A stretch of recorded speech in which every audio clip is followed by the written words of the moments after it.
Saudara-saudari dalam Kristus, selamat tahun baru, Sinian Kwaila.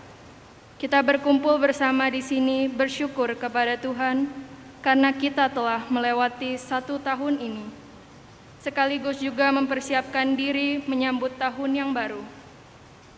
Pada kesempatan perayaan tahun baru ini, marilah kita mengucap syukur kepada Allah atas segala berkat-Nya untuk tahun yang lampau, baik di dalam kegembiraan, kesusahan, khususnya karena pandemi COVID-19, keberhasilan maupun kegagalan kita. Kita bersyukur kepada Tuhan atas segala penyertaan dan berkat-Nya, sekaligus juga memohon kepada Allah untuk menerima hasil usaha kita pada tahun yang lampau, sekaligus juga memohon ampun atas segala kesalahan kita. Pada kesempatan menyambut tahun baru ini, marilah kita memohon kepada Tuhan agar Dia berkenan memberkati gereja kita, keluarga kita, orang tua kita, saudara-saudara kita, dan teman-teman kita.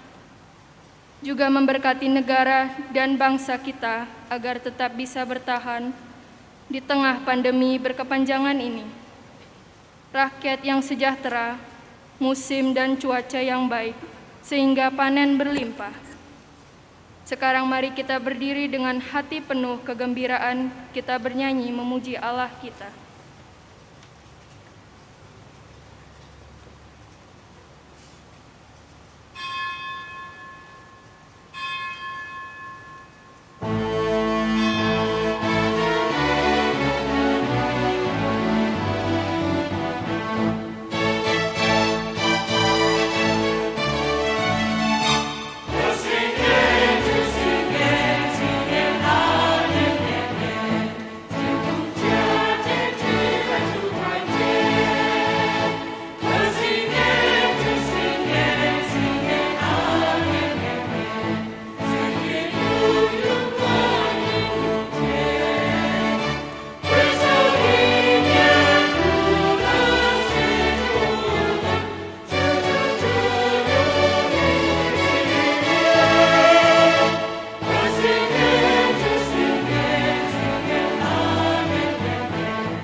Dalam nama Bapa dan Putra dan Roh Kudus.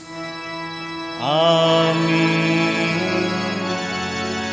Kasih karunia, rahmat dan damai sejahtera dari Allah Bapa dan dari Putranya Yesus Kristus besertamu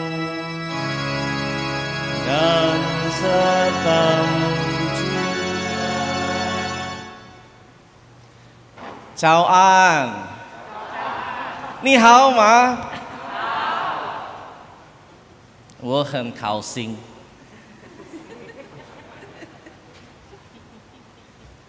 Ibu bapak dan saudara-saudari yang terkasih, hari ini dalam suasana kemeriahan bagi saudara-saudari dari etnis Tionghoa merayakan syukur dengan salah satu simbolnya adalah warna merah. Dan syukur ini ingin dilandaskan kepada bagaimana Allah yang senantiasa mencintai kita. Kita merasakan bahwa Allah yang senantiasa ada, yang selalu mendampingi dalam setiap perjalanan kehidupan kita, bangsa manusia. Dan sebagai ungkapan syukur itu kita ingin menyatukan dalam Ekaristi, yang adalah syukur dalam kehidupan menggereja. Tahun baru Imlek adalah ungkapan syukur dari saudara-saudari etnis Tionghoa, dan Ekaristi menjadi ungkapan syukur dalam iman kekristenan. Karena itu mari kita membawa semua pengalaman-pengalaman baik, tetapi juga pengalaman-pengalaman yang mungkin kurang baik selama tahun yang lalu, kita persembahkan sebagai bagian dari iman kita kepada Allah. Karena itu saudara-saudara yang terkasih, marilah sejenak kita hening, kita memeriksa diri kita masing-masing, agar di tahun yang baru ini kita juga tetap boleh merasakan kebaikan dan kasih Allah. Mari hening sejenak dan kita merenung, menyesali semua kesalahan kedosaan kita di tahun-tahun yang lalu.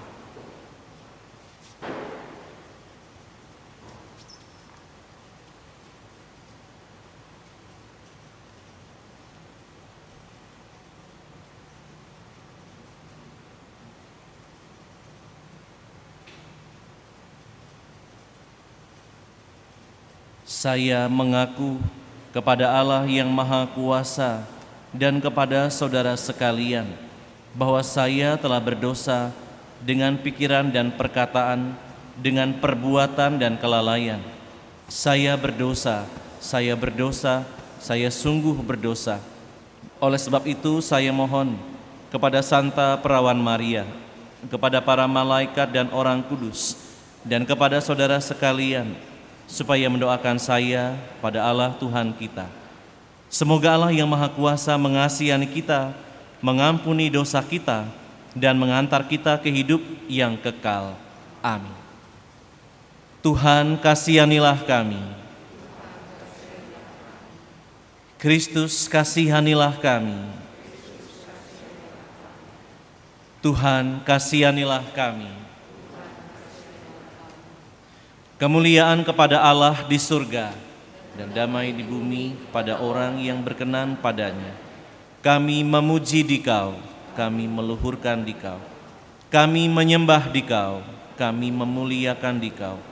Kami bersyukur kepadamu karena kemuliaan-Mu yang besar. Ya Tuhan Allah Raja Surgawi, Allah Bapa yang Maha Kuasa. Ya Tuhan Yesus Kristus, Putra yang Tunggal. Ya Tuhan Allah, Anak Domba Allah, Putra Bapa. Engkau yang menghapus dosa dunia, kasihanilah kami. Engkau yang menghapus dosa dunia, kabulkanlah doa kami. Engkau yang duduk di sisi Bapa, kasihanilah kami. Karena hanya Engkaulah kudus, hanya Engkaulah Tuhan, hanya Engkaulah Maha Tinggi, ya Yesus Kristus, bersama dengan Roh Kudus dalam kemuliaan Allah Bapa. Amin. Marilah berdoa.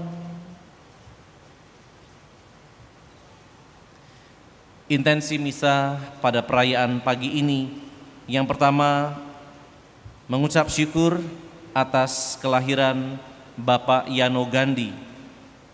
Semoga di usia yang terus bertambah, Bapak Yano Gandhi senantiasa menjadi saluran-saluran kasih Tuhan, menjadi pribadi yang berbahagia bersama keluarga dan orang-orang yang dicintai. Juga permohonan dari keluarga Bapak John Lukman untuk mendoakan arwah Papi Opa Andreas John Lukman yang telah berbahagia di surga. Semoga Bapak Andreas John Lukman boleh menjadi pendoa bagi kita yang masih berziarah. Allah yang Maha Kuasa dan kekal, Engkaulah sumber dan awal segala semesta alam. Pada permulaan tahun baru ini kami mohon agar Engkau mengaruniakan kami hidup yang baru dan membarui semangat kami agar sepenuh hati terarah kepadamu. Demi Yesus Kristus Putramu yang bersama Dikau dalam persekutuan Roh Kudus, hidup dan berkuasa sepanjang segala masa. Amin.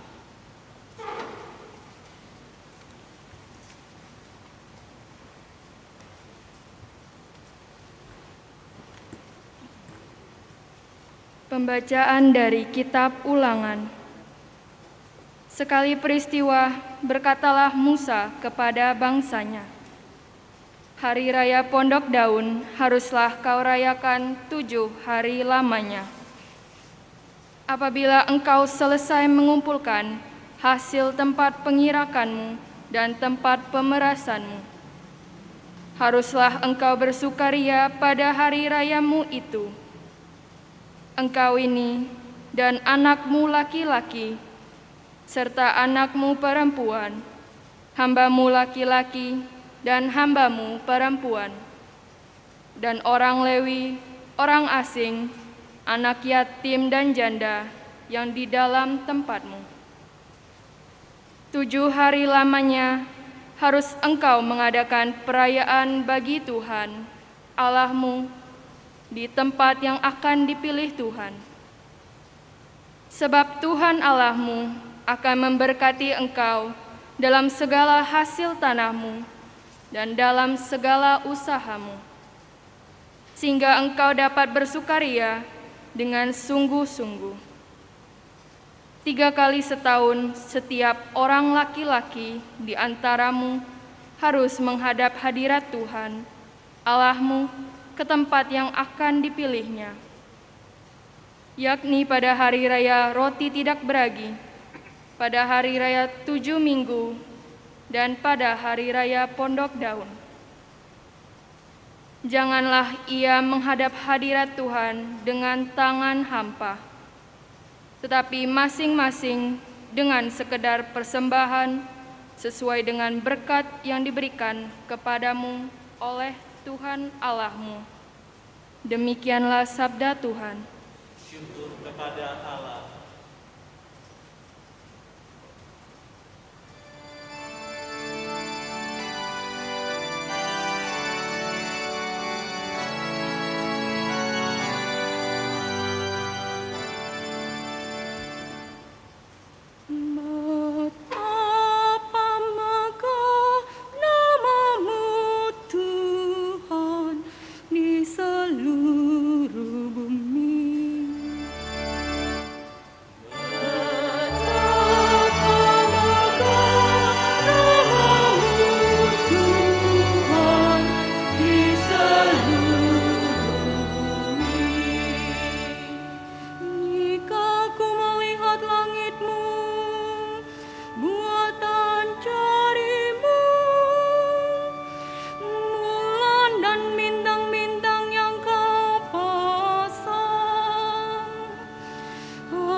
sertamu. Dan sertamu juga. Inilah Injil Yesus Kristus menurut Matius. Dimuliakanlah Tuhan.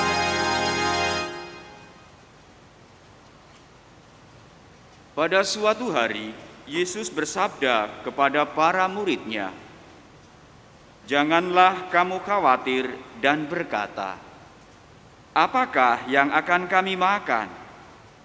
Apakah yang akan kami minum? Apakah yang akan kami pakai? Semua itu dicari bangsa-bangsa yang tidak mengenal Allah. Akan tetapi, Bapamu yang di surga tahu bahwa kamu memerlukan semuanya itu. Tetapi, carilah dahulu kerajaan Allah dan kebenarannya, maka semuanya itu akan ditambahkan kepadamu. Sebab itu, janganlah kamu khawatir akan hari esok, karena hari esok mempunyai kesusahannya sendiri. Kesusahan sehari cukuplah untuk sehari."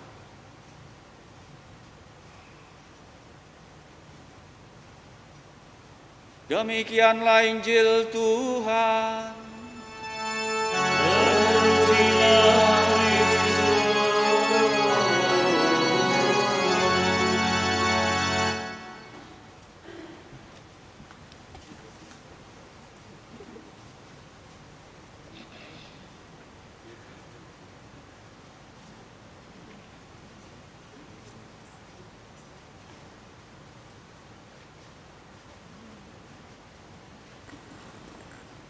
Saya itu orang Jawa.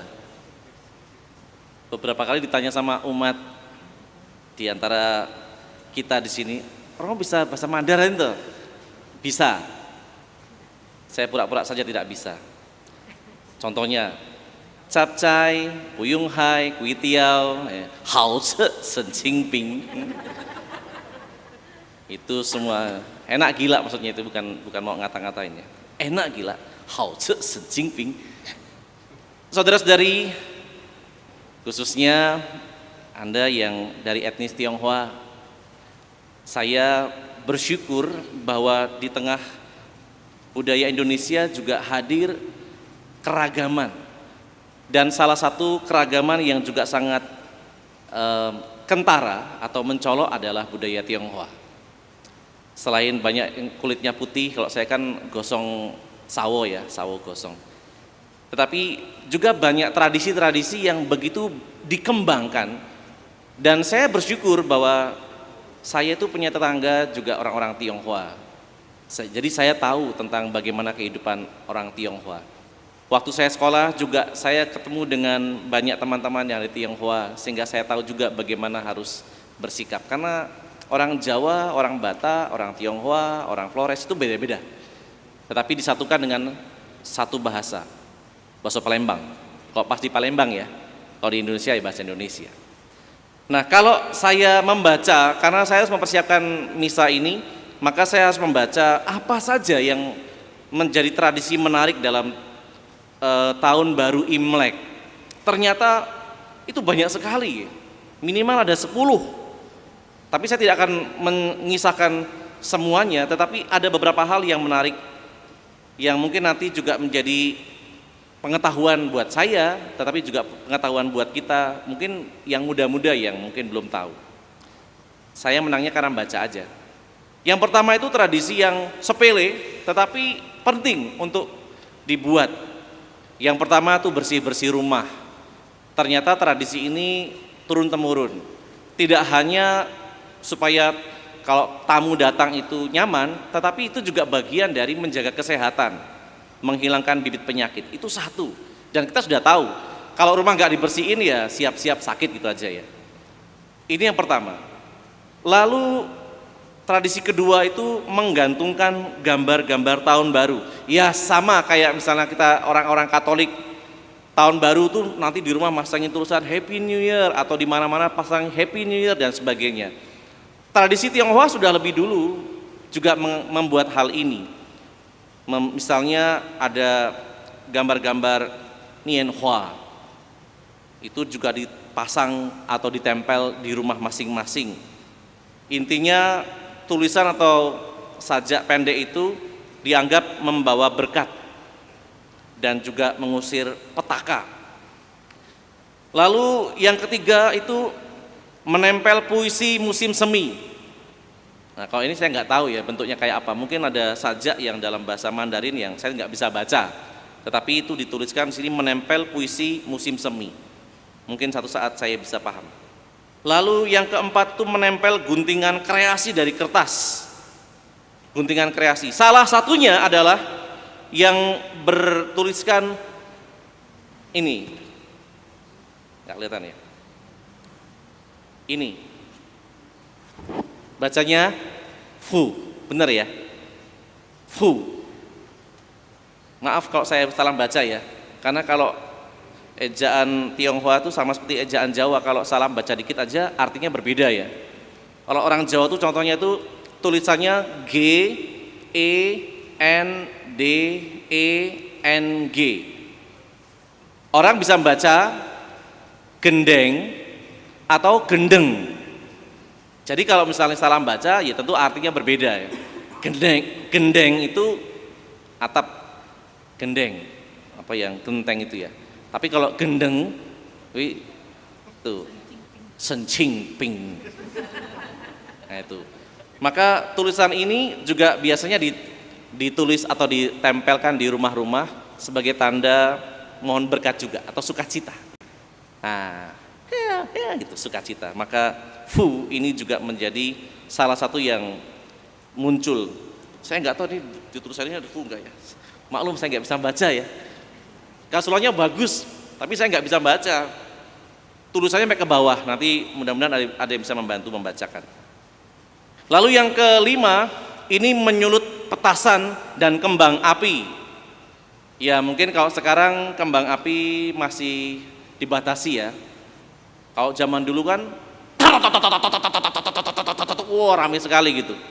Disumet, dinyalakan sedikit langsung berbunyi keras sekali. Dan ternyata petasan itu mempunyai sejarah dalam tradisi Tionghoa. Konon ada monster yang sangat jahat yang selalu muncul setahun sekali yang dikenal dengan nama Nian. Dan setiap kali dia muncul selalu mengganggu warga desa. Konon juga ceritanya selalu ada anak yang dikorbankan supaya Nian itu tidak ngamuk. Maka ini mengerikan. Jadi mengganggu warga desa supaya tentram, maka dikasih korban anak. Ya seperti beberapa tradisi primitif itu ya. Tapi lama-kelamaan ya kasihan juga keluarga-keluarga yang anaknya itu dikorbankan. Maka satu saat muncullah orang tua bijak, mungkin ini titisan dewa saya nggak tahu. Kalau saya tonton dari film Kungfu Ancient China itu, ya intinya orang ini adalah titisan dewa yang datang ke dunia. Sekali lagi maaf kalau saya salah, nanti tolong dikoreksi. Saya cuma nonton saja. Jadi tulisan-tulisan alfabet Mandarin itu juga muncul dari orang bijak ini. Ketika itu kan cuma buat gerobak itu dengan tanda apa, simbol apa, lalu dibantu disusun oleh orang ini. Sekali lagi mohon maaf kalau salah. Nah, kemudian si orang bijak ini mengusulkan ternyata dari perjalanan Nian ini takut dengan yang berbunyi nyaring, kemudian yang warnanya menyala. Maka di situ warga penduduk desa itu membuat pertama api, kemudian membuat banyak warna merah, kemudian juga membuat bunyi-bunyian yang berisik, dan kemudian salah satunya adalah petasan. Dan ternyata itu sangat efektif untuk mengusir monster Nian. Dan kisahnya berakhir dengan kematian Nian itu karena dikeroyok oleh massa. Jadi itulah sebabnya mengapa tradisi Tionghoa, sekali lagi ini kan cerita ya, saya nggak tahu persis, tapi yang saya tahu nonton film Ancient China itu. Nah, di situ muncullah petasan dan kembang api, termasuk lampion-lampion ini juga simbol dari terang. Karena Nian itu hanya muncul pada waktu malam, sehingga dia takut dengan warna merah, obor, dan semua yang menyala. dan membuat itu lari ketakutan. Itu salah satu yang saya tahu. Lalu tradisi yang penting juga dirayakan dalam Imlek adalah bercerita, shoushei. Nggak tahu bacanya benar gak ya, shoushei. Nah, sepanjang malam umumnya tidak semua, orang-orang dalam keluarga tidak tidur. Mereka itu bercerita yang lucu, yang humor, yang intinya membawa sukacita sampai pagi menjelang. Supaya apa? Supaya ketika menyambut tahun baru, orang tidak diliputi dengan situasi kesedihan.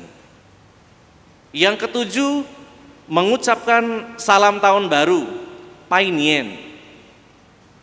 Saya juga baru tahu ternyata Painien itu yang seperti ini ya, Painien.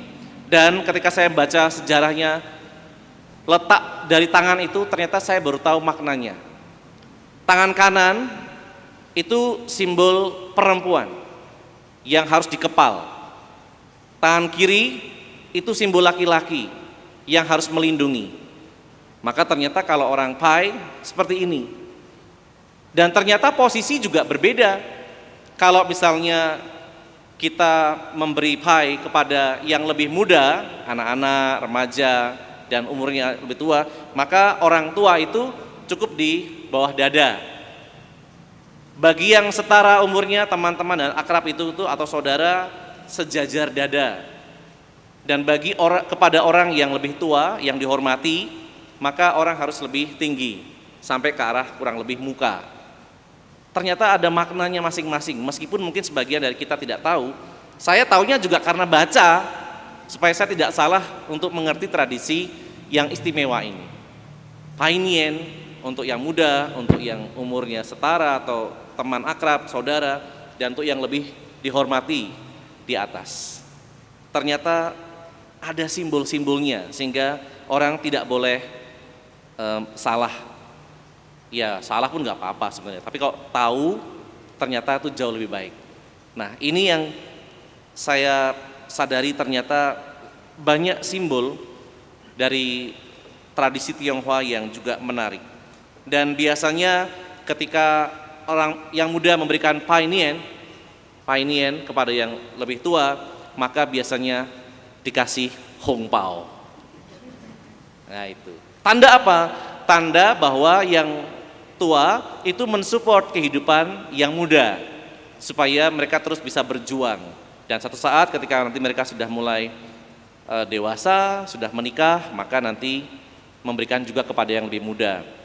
Dan dalam tradisi Tionghoa, memang hongpao hanya diberikan kepada yang belum menikah atau yang tidak menikah. Maka suster dan romo itu biasanya dikasih hongpao. Nggak usah nanya nalai gitu ya, karena biasanya sih. Kata, dulu saya nggak paham. Waktu saya pertama kali dikasih hongpao itu tuh, ini romo, buat apa ini? Ya kan romo kan tidak menikah, maka kami harus memberi gitu. Xie. Ternyata itu penghormatan dari tradisi Tionghoa kepada pemuka agama atau imamnya. Lalu yang keempat itu membuat xiaoshi atau makanan tradisional dari tepung maizena. Nah saya nggak tahu nih bentuknya kayak apa.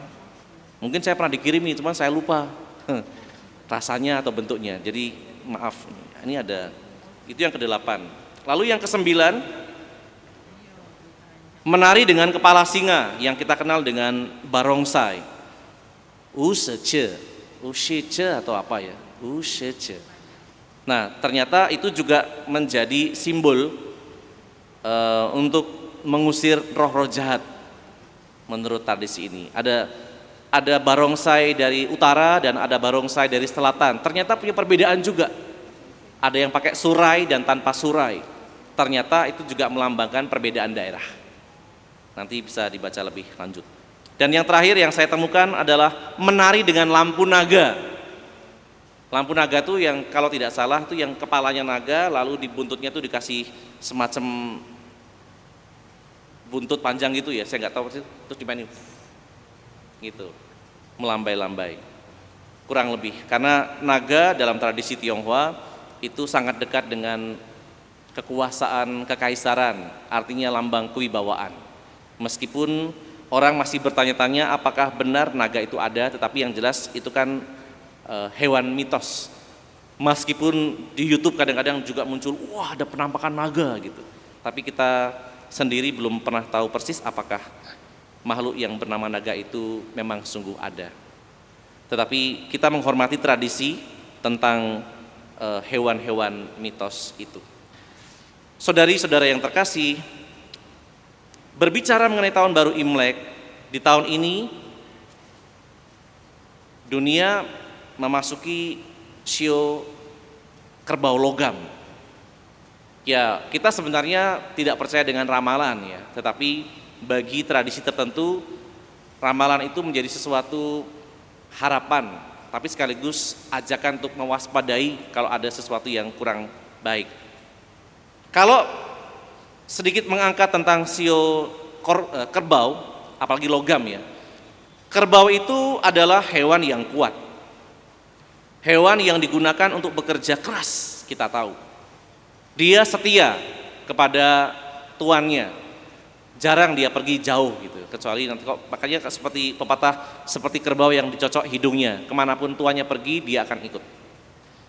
Dan dia bertekad untuk menyelesaikan apa yang sudah dimulai. Kalau belum selesai, tuannya masih minta kerja, dia kerja sampai selesai. Ini filosofi dari kerbau. Kerbau juga berarti ketabahan. Kenapa? Karena kalau dia dipecut, kadang-kadang dipukul gitu, dia tidak apa sih? Apa sih? Kayak itu ya. Dia tetap jalan saja. Kulitnya yang tebal membuat dia tetap tahu kalau dipecut itu atau dipukul berarti memang dia diminta untuk maju terus gitu. Dia pribadi yang teguh. Kemudian dia juga disiplin karena dia mengerjakan dengan baik. Tetapi sesuatu yang negatif juga muncul dari kerbau ini, yaitu paru-parunya itu cenderung punya penyakit pernafasan.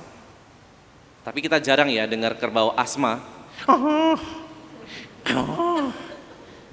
Jarang. Meskipun dia punya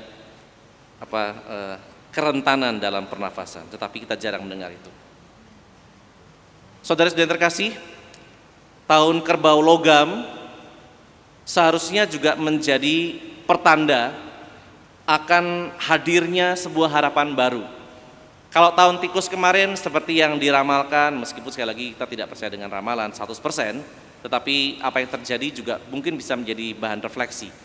Tikus itu kan kita umumnya tidak terlalu suka. Tikus tanah apalagi ya. Suka masuk ke rumah, makan keju, buka lemari es, makan. Kita tidak ada yang suka kalau misalnya sudah bekas gigitan tikus gitu ya. Sayur, capcay, dimakan, puyung hai, kuitiao, cakwe, dimakan itu. Mungkin si tikus akan mengatakan, hao ce. Tapi orang yang melihat tikus umumnya merasa jijik. Dan itulah sebabnya mengapa kalau tikus mati juga kita tahu penyakit pes itu ya, baunya luar biasa.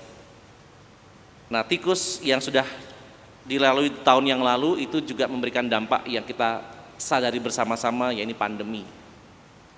Selain menjijikkan, sebagian dari kita juga bau dan sebagainya karena seringkali membuat aroma yang tidak sedap. Dan akibatnya tahun yang lalu kita betul-betul mengalami sebuah situasi yang dialami dunia. Di tahun kerbau ini ada orang yang mengajak kita untuk mempunyai harapan baru, karena kerbau ini adalah sosok yang tangguh dan kita semua juga teruji, yang sampai saat ini hadir itu teruji bahwa kita bisa melewati 1 tahun masa pandemi meskipun masih harus berjuang lagi. Tetapi dengan sio kerbau ini kita juga diharapkan tetap mau bekerja. Sekarang kita diajak untuk bangkit, diajak untuk bekerja kembali. Keluar dari rasa takut, kecemasan, keluar dari rasa kekhawatiran yang berlebihan, tetapi tetap mewaspadai keadaan. Tahun kerbau ini mengajak kita untuk belajar dari pengalaman, tidak selalu mengurung diri, tetapi juga tidak menantang dan menjadi sombong bahwa saya masih hidup atau sehat. Tahun kerbau Moga-moga menjadi tanda yang baik bagi kita. Kalau kita melihat tahun Imlek ini, tahun Imlek adalah tahun di mana rakyat Tionghoa merayakan syukur mereka atas hasil panen. Maka jeruk, bacanya apa ya? Cauce? Ya itulah, maaf ya, lupa saya.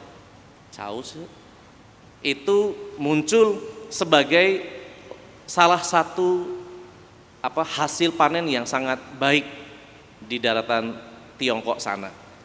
Selain itu juga karena jeruk itu warna kuning, itu juga melambangkan sesuatu yang positif. Warna merah, warna kuning, keemasan itu bagi orang-orang Tionghoa menjadi lambang kesuksesan, kemakmuran, kebahagiaan. Itu lambang-lambang sukacita. Maka jeruk itu juga menjadi salah satu bagian yang tak terpisahkan dari ungkapan syukur di tahun baru Imlek. Sekarang saya mau menarik sedikit ke dalam konteks kita sebagai orang-orang Katolik. Imlek adalah perayaan syukur. Dalam bacaan pertama tadi, orang-orang Yahudi juga punya hari raya syukur yang dikenal dengan Pondok Daun atau hari raya Tabernakel, di mana hasil panen itu dibawa sebagai persembahan orang-orang Yahudi kepada Yahweh dan dirayakan selama 7 hari. Itu hari raya orang-orang Yahudi. Maka orang-orang Tionghoa syukurnya dengan hasil panen, salah satunya jeruk. Kalau orang-orang Yahudi salah satunya adalah gandum dan anggur.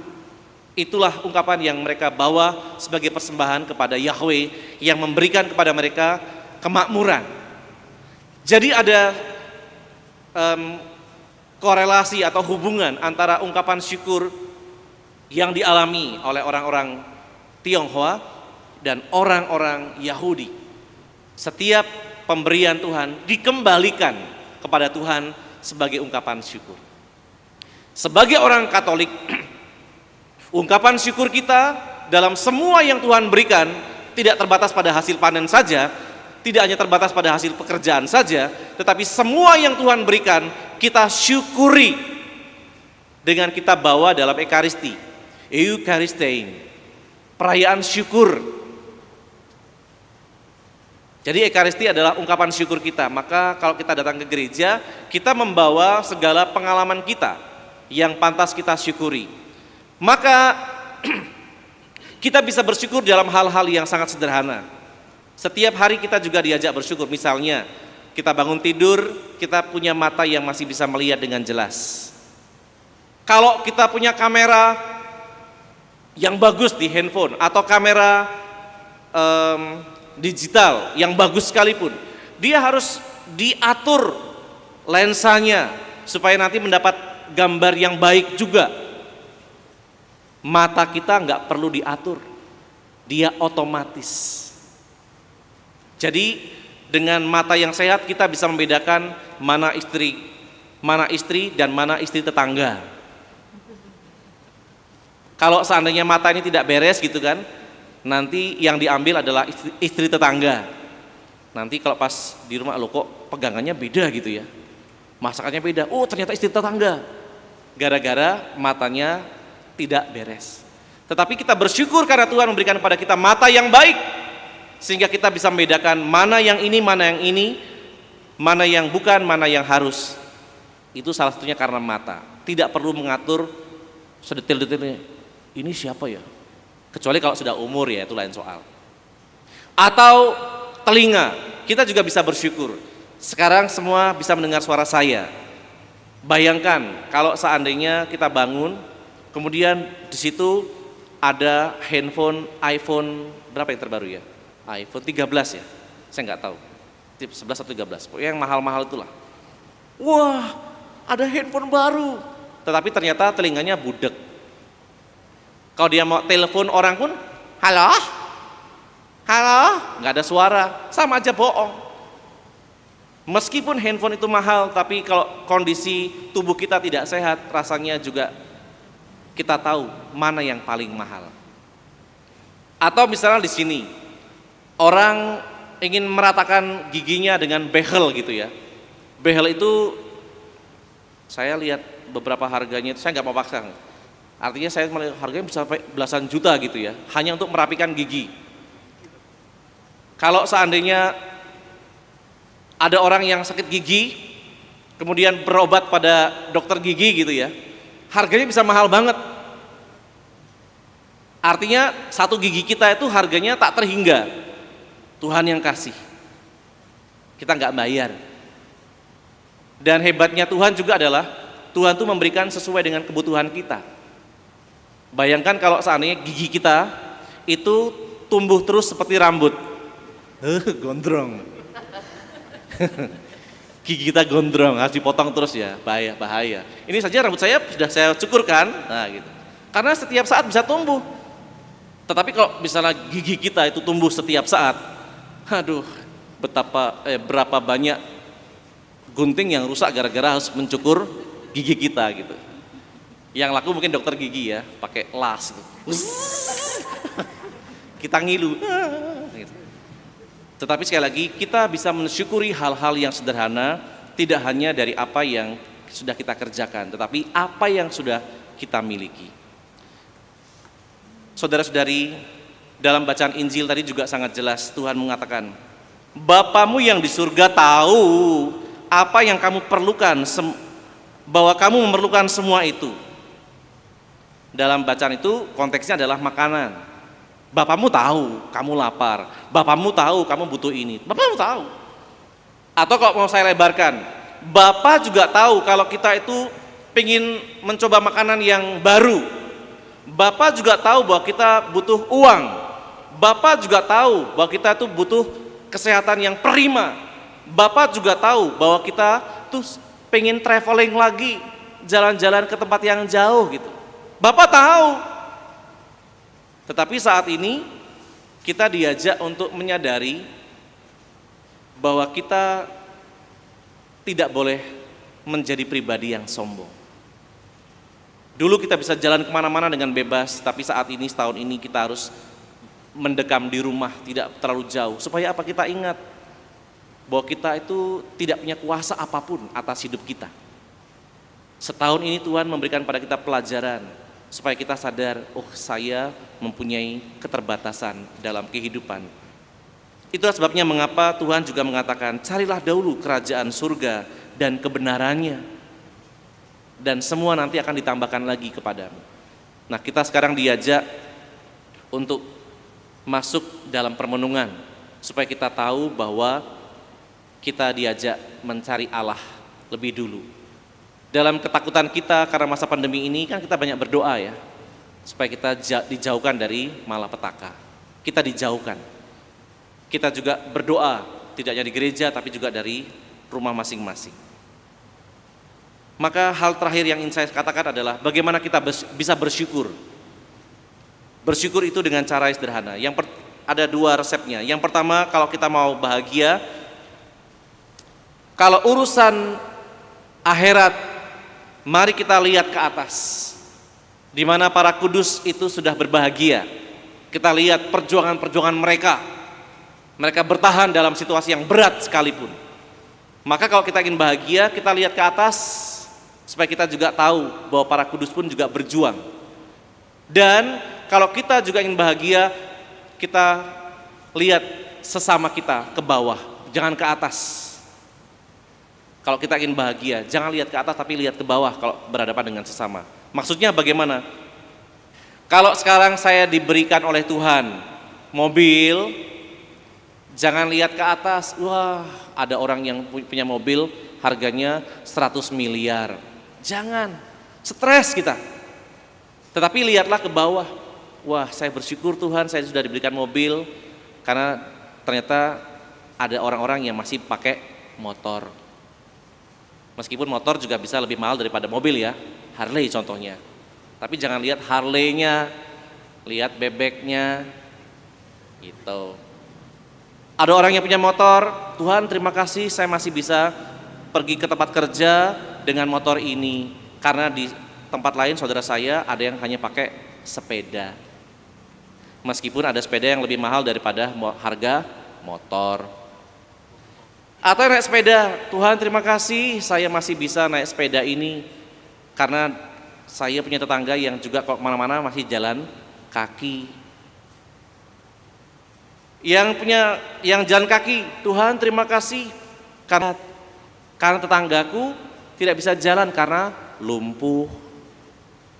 Yang lumpuh juga mengatakan, Tuhan terima kasih karena aku masih bisa membaca, menulis, makan, daripada seperti tetanggaku yang sudah mati. Maka kalau kita ingin bahagia, lihatlah ke bawah, supaya kita tahu rasanya bersyukur. Kalau urusan akhirat, kita lihat ke atas. Kalau urusan dunia, kita lihat ke bawah, supaya kita semakin mengerti bagaimana bersyukur. Tuhan memberkati.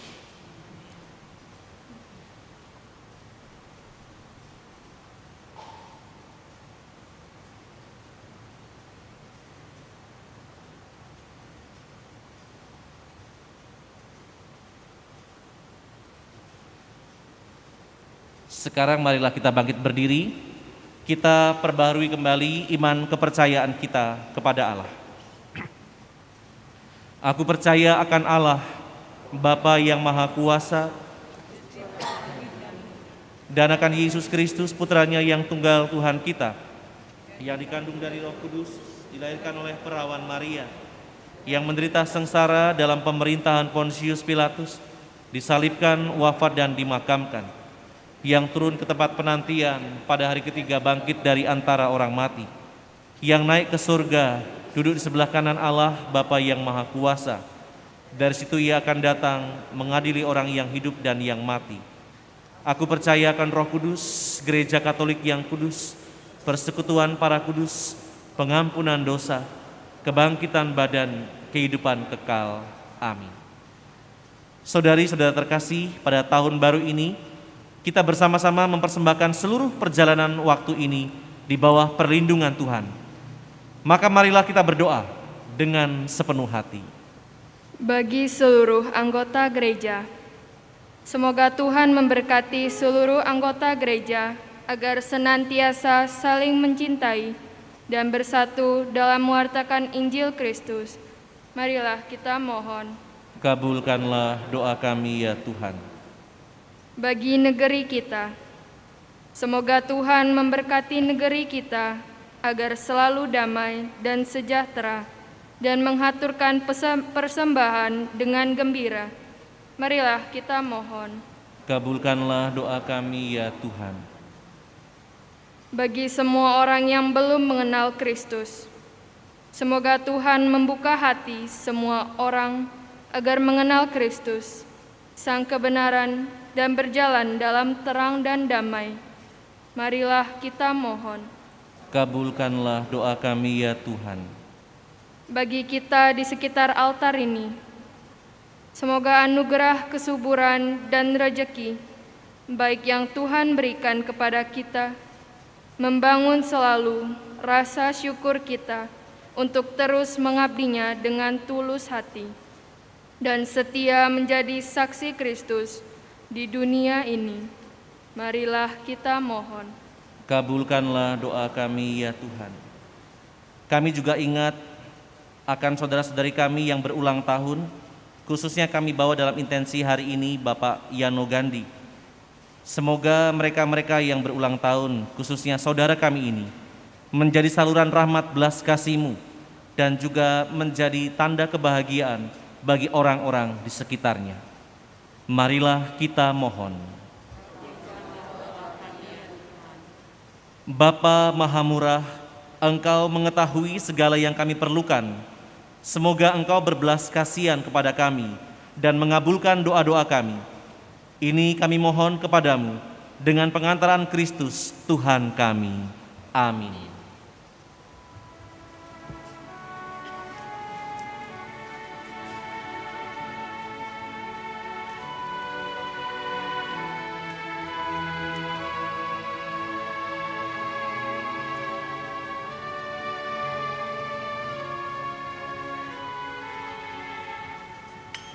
Terpujilah Engkau Tuhan Allah semesta alam, sebab dari kemurahan-Mu kami menerima roti yang kami siapkan ini.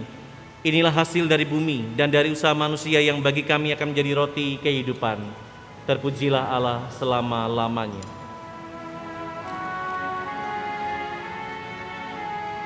Terpujilah Engkau Tuhan Allah semesta alam, sebab dari kemurahan-Mu kami menerima anggur yang kami siapkan ini.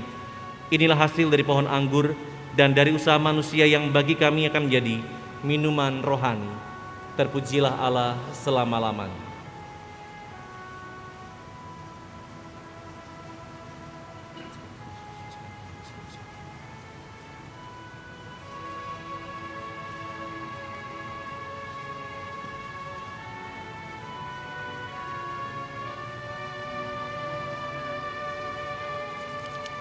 Saudari-saudara terkasih, berdoalah supaya persembahanku dan persembahanmu berkenan kepada Allah Bapa yang Maha Kuasa.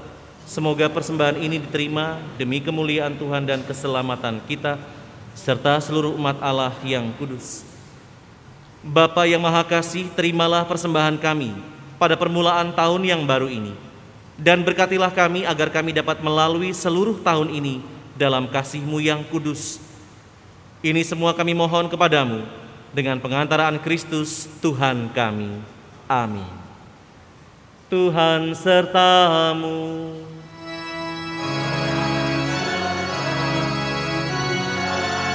Marilah mengarahkan hati kepada Tuhan.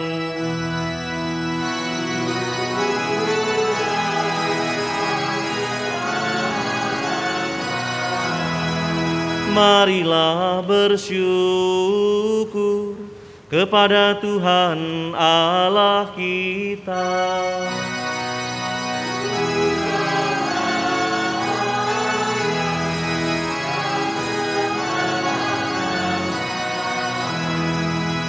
Sungguh layak dan sepantasnya, ya Bapa yang kekal dan kuasa, bahwa dimanapun kami senantiasa bersyukur kepadamu. Pada hari ini, seluruh negeri dengan penuh kegembiraan merayakan musim baru. Kami mengucap syukur kepadamu, sebab Engkau telah menciptakan semesta alam, dan melalui pergantian musim, Engkau mengingatkan kami agar membaharui diri kami dalam Kristus. Dengan demikian, bersama Kristus kami berziarah menuju kerajaan sorga. Dari sebab itu, bersama para malaikat dan semua orang kudus, kami mengumandangkan lagu pujian bagi-Mu, ya Bapa, dan bersukaria sambil bernyanyi.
Sungguh kuduslah Engkau ya Bapa, sumber segala kekudusan. Maka kami mohon, kuduskanlah persembahan ini dengan pencurahan Roh-Mu, agar bagi kami menjadi tubuh dan darah Putra-Mu terkasih Tuhan kami, Yesus Kristus. Ketika akan diserahkan untuk menanggung sengsara dengan rela, Yesus mengambil roti, mengucap syukur kepadamu, lalu memecah-mecahkan roti itu, dan memberikannya kepada murid-muridnya seraya berkata, "Terimalah dan makanlah, inilah tubuhku yang diserahkan bagimu."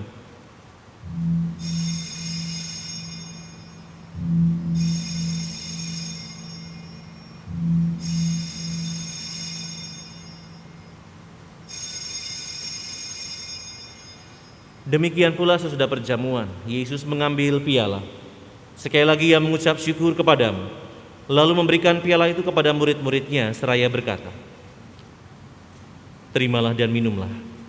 Inilah piala darahku, darah perjanjian baru dan kekal, yang ditumpahkan bagimu dan bagi semua orang demi pengampunan dosa. Lakukanlah ini untuk mengenangkan daku."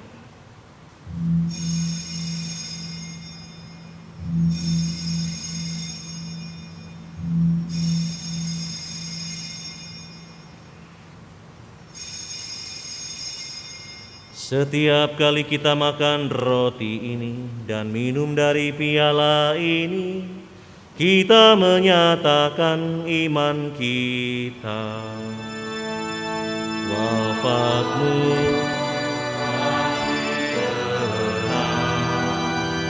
ya Tuhan, yang bangkit mulia, datanglah umatmu menanti, penuh iman dan harapan. Sambil mengenangkan wafat dan kebangkitan Kristus, kami mempersembahkan kepadamu ya Bapa, roti kehidupan dan piala keselamatan. Kami bersyukur sebab kami Engkau anggap layak menghadap Engkau dan berbakti kepadamu. Kami mohon agar kami yang menerima tubuh dan darah Kristus dihimpun menjadi satu umat oleh Roh Kudus. Bapa, perhatikanlah gerejamu yang tersebar di seluruh bumi. Sempurnakanlah umatmu dalam cinta kasih, dalam persatuan dengan Paus kami Fransiskus dan Uskup Agung kami Aloysius, serta para imam, diakon, dan semua pelayan sabdamu. Ingatlah akan hambamu, Bapak Andreas John Lukman, yang telah kau panggil menghadap hadiratmu. Ketika dibaptis, saudara kami ini menjadi satu dengan Kristus. Dia telah menjadi serupa dengan Kristus dalam kematian.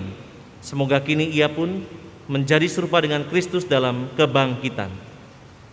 Ingatlah juga kan saudara-saudari kami kaum beriman yang telah meninggal dengan harapan akan bangkit, orang tua yang kami cintai, sanak saudara dan kerabat, dan orang-orang yang pernah menjadi bagian di dalam hidup kami, dan akan semua orang yang telah berpulang dalam kerahiman-Mu, khususnya karena pandemi dan musibah alam. Terimalah mereka dalam cahaya wajah-Mu.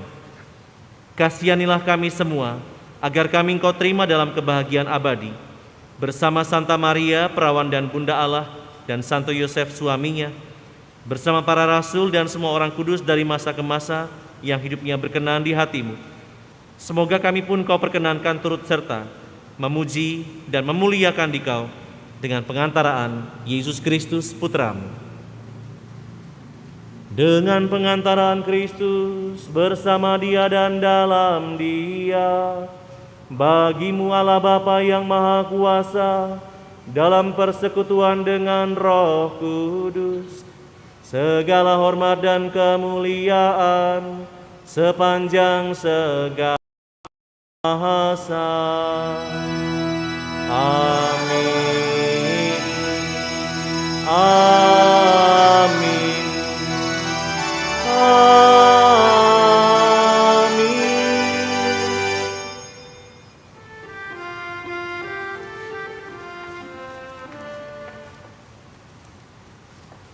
Bersama-sama marilah kita kidungkan doa yang diajarkan Kristus kepada para murid-Nya.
Ya Bapa, jadilah selalu kehendak-Mu, sebab itulah satu-satunya pedoman hidup kami. Semoga kami pun tak henti-hentinya berusaha, supaya kehendak-Mu benar-benar terlaksana di dalam diri kami sendiri, di dalam keluarga, komunitas, dan lingkungan hidup kami, sementara kami menantikan dengan rindu kedatangan penyelamat kami, Yesus Kristus. Sebab Engkaulah Raja yang mulia dan berkuasa untuk selama-lamanya. Saudara-saudara yang terkasih, Allah mengetahui apapun yang menjadi kebutuhan kita, karena Ia ingin membawa kita pada keselamatan dan damai-Nya. Maka marilah kita juga mohon rahmat kedamaian itu dari-Nya.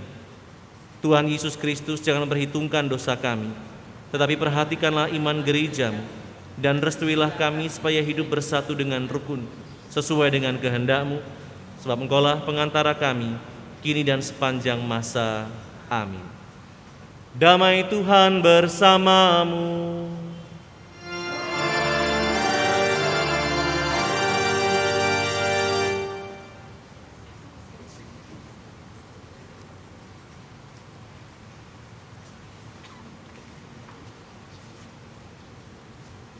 Anak domba Allah yang menghapus dosa dunia, kasihanilah kami. Anak domba Allah yang menghapus dosa dunia, kasihanilah kami. Anak domba Allah yang menghapus dosa dunia, berilah kami damai.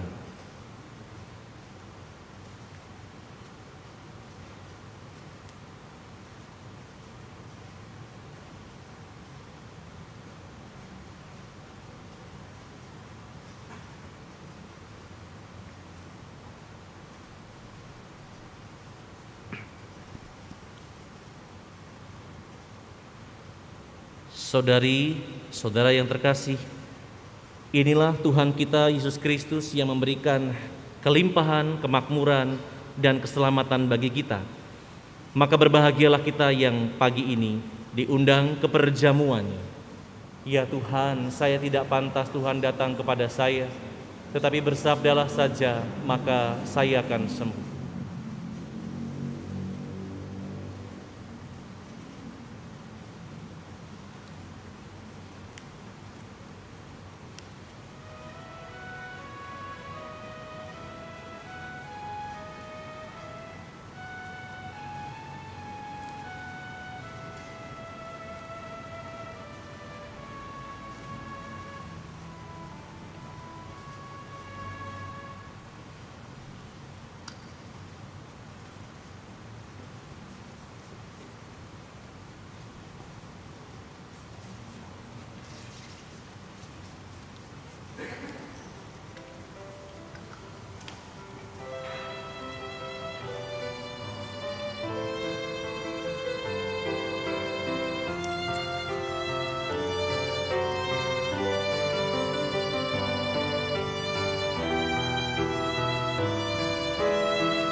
Marilah berdoa. Allah yang Maha Kasih, semoga Engkau menguatkan iman kami yang telah menyambut tubuh dan darah Kristus. Kami mohon agar sepanjang tahun berikut ini, kami senantiasa Engkau berkati dengan damai dan Engkau lindungi kami dari segala bahaya. Semuanya ini kami mohonkan kepadamu dengan pengantaraan Yesus Kristus Tuhan kami. Amin. Silakan duduk.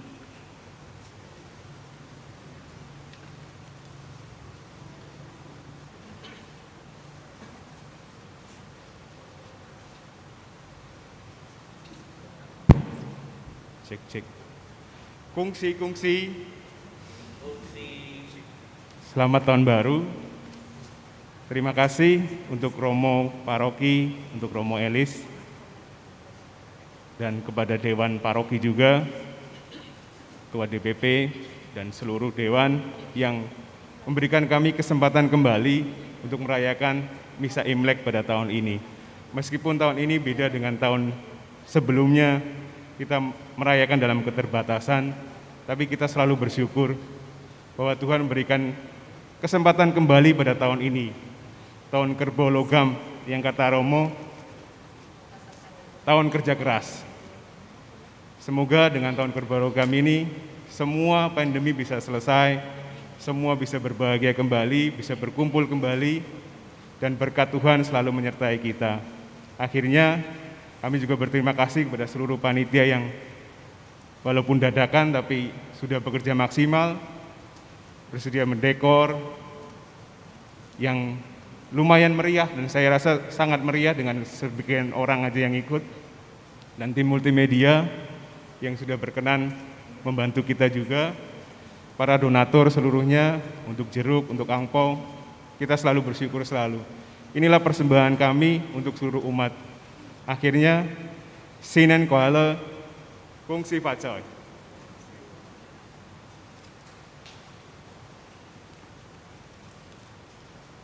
我要永永远远只爱耶稣，我要永永远远只爱耶稣。虽然生命中光发和保佑接连不断啊，我仍然永永远远只爱耶稣。谢谢。家和兴旺，水流云彩。Semoga kesuksesan, kemakmuran, dan kebahagiaan selalu menyertai Anda. Kongsi Facoy Sinian Kuaila. Saudara-saudara yang terkasih, kerbau saja sudah kuat, ditambah logam, artinya pasti lebih kuat. Dan mudah-mudahan kita yang juga dilahirkan di masa pandemi ini juga menjadi pribadi yang kuat. Kita diajak untuk terus kuat tidak hanya dalam fisik, tapi juga dalam iman, harapan, dan kasih. Maka selamat sekali lagi kepada Anda yang merayakan tahun ini sebagai tahun keberkahan, tahun kemakmuran, tahun berkat. Semoga apa yang selalu dirindukan sesuai dengan kehendak Allah. Dan buat para saudara-saudari yang juga merayakan di rumah bersama keluarga dalam perayaan Ekaristi ini, selamat untuk Anda juga. Semoga Tuhan Allah melindungi kita sekalian. Amin. Dan setelah perayaan ini nanti, kita akan mohonkan berkat atas salah satu hasil panen yang Tuhan berikan kepada kita, yakni jeruk, tanda kehidupan. Jeruk itu memang umumnya yang kuning ini manis, tetapi kita juga tahu jeruk kadang-kadang pada saat tertentu bisa menjadi asam kalau sudah mulai lama tidak dimakan atau menjadi sedikit berbeda rasa. Tetapi itu mau menggambarkan tentang kehidupan. Ada saatnya manis, ada saatnya asam, ada saatnya asin, bahkan ada saatnya tak enak untuk dinikmati. Sekali lagi, Mari bersyukur atas hari baru ini, tahun baru ini, dan semoga kita juga bisa memaknainya dengan penuh cinta. Mari sekarang kita mohonkan rahmat Tuhan dan kita mohonkan berkat-Nya. Tuhan sertamu.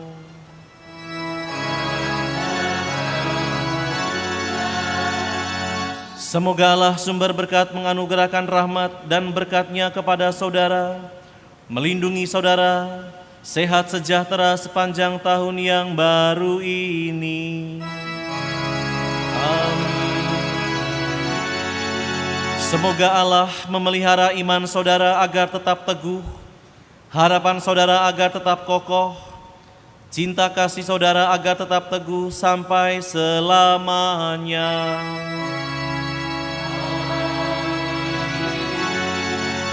Semoga Allah memberkati hidup dan pekerjaan saudara, mendengarkan doa dan permohonan saudara, dan menghantar saudara kepada hidup kekal yang bahagia.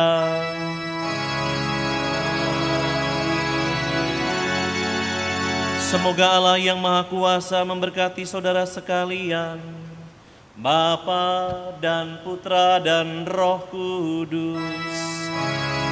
Amin. Perayaan Ekaristi, ungkapan syukur kita di tahun yang baru ini sudah selesai. Marilah pergi mewartakan kebaikan Tuhan. Kita akan mohonkan berkat atas jeruk terlebih dahulu.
Marilah kita berdoa. Tuhan Allah kami, pada perayaan tahun baru ini kami mempersembahkan jeruk-jeruk ini kepadamu, juga hasil jerih lelah tangan kami dalam bentuk hungpau ini. Jeruk dan hungpau ini bagi kami menjadi lambang kedamaian, kebahagiaan, dan kesejahteraan. Maka kami mohon sudilah Engkau memberkati jeruk dan hungpau ini yang Kau ciptakan. Dan kami mohon dalam nama-Mu yang kudus, agar setiap orang yang menerima jeruk dan hungpau ini diberkati dengan kesehatan jiwa dan raga, bertumbuh dalam iman dan moral Kristiani. Dan bantulah kami senantiasa peka akan cinta-Mu yang besar, dan semoga seluruh hidup kami Kau lindungi dan Kau bimbing, demi Kristus Tuhan, pengantara kami. Amin.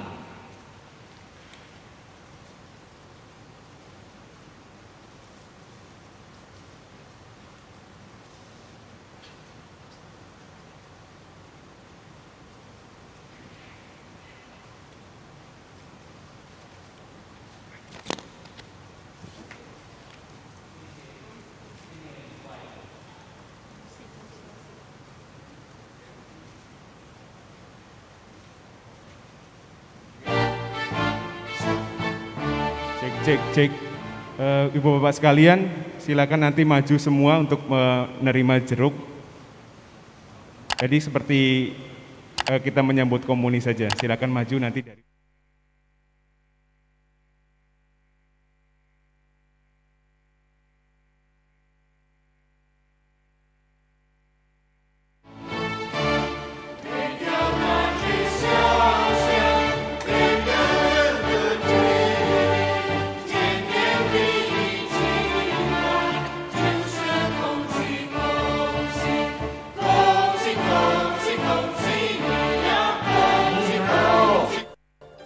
Semoga semua dalam keadaan baik-baik saja.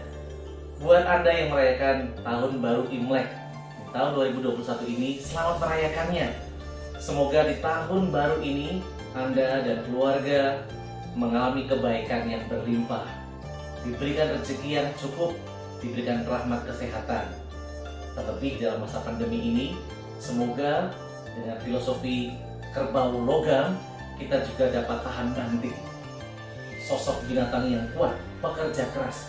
Dan moga-moga dengan adanya vaksinasi yang sudah mulai berjalan, kita juga dapat menyelesaikan masa pandemi ini. Paling tidak kita bertahan sampai nanti semua selesai. Maka sekali lagi selamat merayakan tahun baru ini. Sinian Kuaile, Hong Si Pa Choi.